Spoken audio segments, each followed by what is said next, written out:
Assalamualaikum warahmatullahi wabarakatuh. Kami dari kelompok 4 akan menjelaskan tentang induksi elektromagnetik fisika dasar 2 yang beranggotakan yang pertama Maela Fitrianingsih dengan NIM 12020070041, yang kedua Muhammad Afif Maksum dengan NIM 12020070046, yang ketiga Muhammad Hafiz Al-Rasyid dengan NIM 12020070041, yang keempat Nyimas Endang Permatasari dengan NIM 12020070055, dan yang terakhir Prananda Diana Putri dengan NIM 12020070058, kelas 2B Pendidikan Fisika. Saya selaku moderator dan penyaji 1 akan menjelaskan tentang pemetaan konsep materi. Di dalam pemetaan konsep materi ada induksi elektromagnetik. Induksi elektromagnetik dibagi menjadi 3, yaitu GGL induksi, induktansi, dan aplikasi. Di GGL induksi dibagi menjadi 2, yaitu hukum induksi Faraday dan hukum Lenz. Di induktansi dibagi menjadi induksi diri dan induksi bersama. Yang ketiga ada aplikasi. Di aplikasi dibagi menjadi 2, yaitu generator listrik dan transformator. Di sini saya akan menjelaskan tentang induksi elektromagnetik. Induksi elektromagnetik adalah peristiwa timbulnya GGL atau tegangan akibat adanya fluks magnet yang berubah. Fluks magnet adalah jumlah garis medan magnet yang menembus suatu bidang. Satuan dari fluks magnet adalah Weber atau Wb. Jika dalam suatu ruangan terdapat medan magnet, maka jumlah garis gaya yang menembus permukaan dengan luas tertentu bisa berbeda-beda, tergantung pada kuat medan magnet dan sudut antara medan magnet dengan vektor luas permukaan. Fluks magnetik mengukur jumlah garis gaya yang menembus suatu permukaan secara tegak lurus. Mungkin itu saja yang saya sampaikan. Selanjutnya yaitu penyaji kedua, yaitu Muhammad Afif Maksum. Terima kasih moderator. Kali ini saya akan membahas tentang hukum induksi Faraday. Fenomena memproduksi kelistrikan dari peristiwa kemagnetan diterangkan oleh hukum Faraday. Hukum ini menyatakan bahwa apabila terjadi perubahan fluks dalam suatu kumparan konduktor atau loop, maka dihasilkan gaya gerak listrik atau GGL, induksi yang berbanding lurus dengan laju perubahan fluks. Definisi fluks diterangkan dalam persamaan VB sama dengan integral B vektor dengan dA vektor. Menjelaskan VB sama dengan flux magnetik, B sama dengan medan magnet, dan A sama dengan luas. Selanjutnya, GGL terinduksi atau hukum induksi Faraday pada kumparan dengan N lilitan. Dijelaskan dengan rumus E sama dengan min dVB per dt atau E min N dVB per dt, dengan E sama dengan GGL induksi. Selanjutnya penjelasan hukum Lenz. Hukum Faraday hanya mengungkapkan besaran GGL induksi yang dihasilkan ketika terjadi perubahan flux magnetik dalam suatu loop.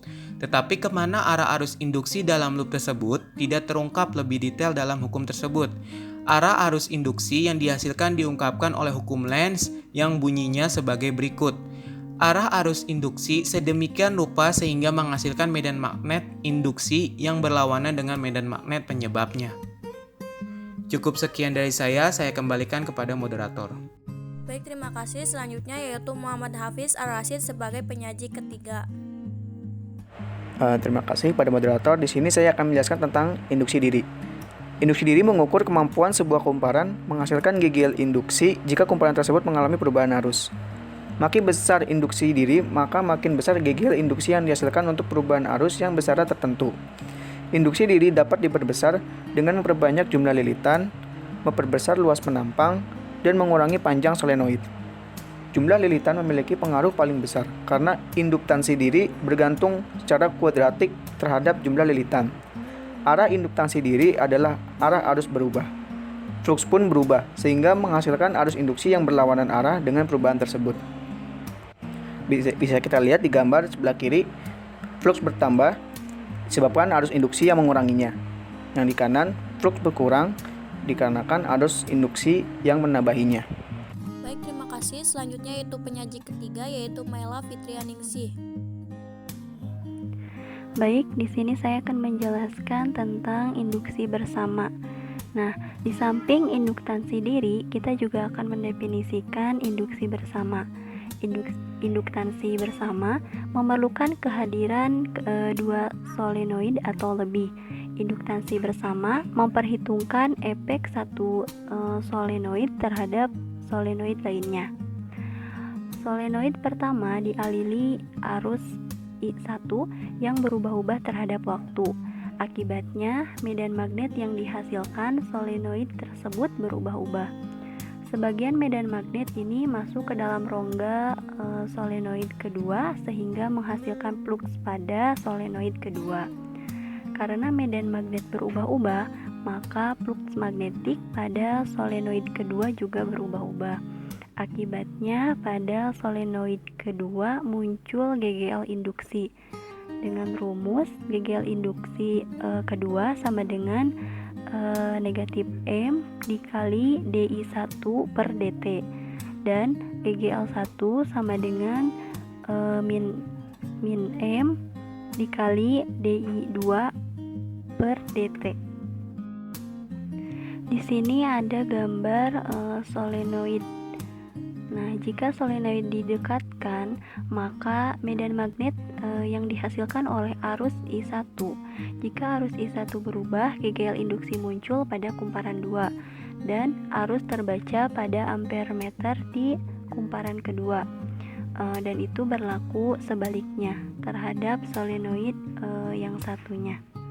Baik, terima kasih. Selanjutnya adalah penyaji terakhir, yaitu Prananda Diana Putri.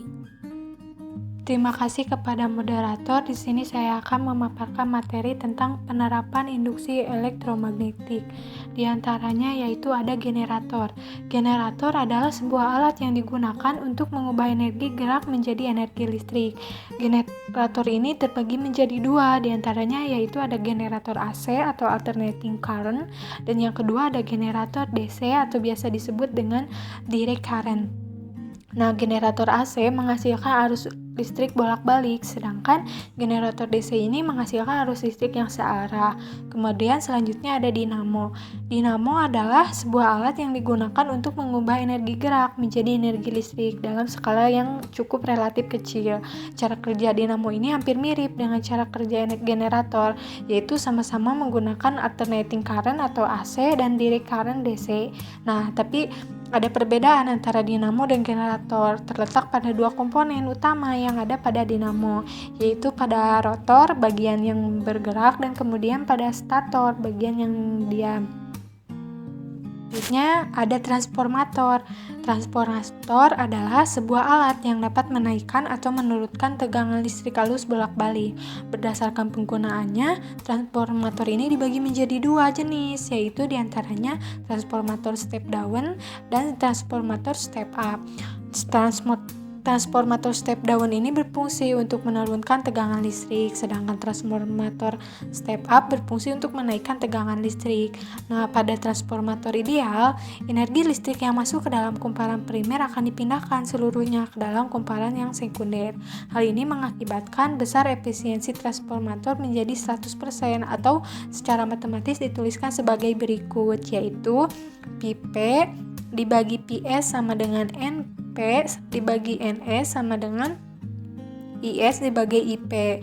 Untuk PP sendiri yaitu tegangan lilitan primer, PS yaitu tegangan lilitan sekunder, NP yaitu jumlah lilitan primer, NS yaitu jumlah lilitan sekunder, IP yaitu kuat arus primer, IS yaitu kuat arus sekunder.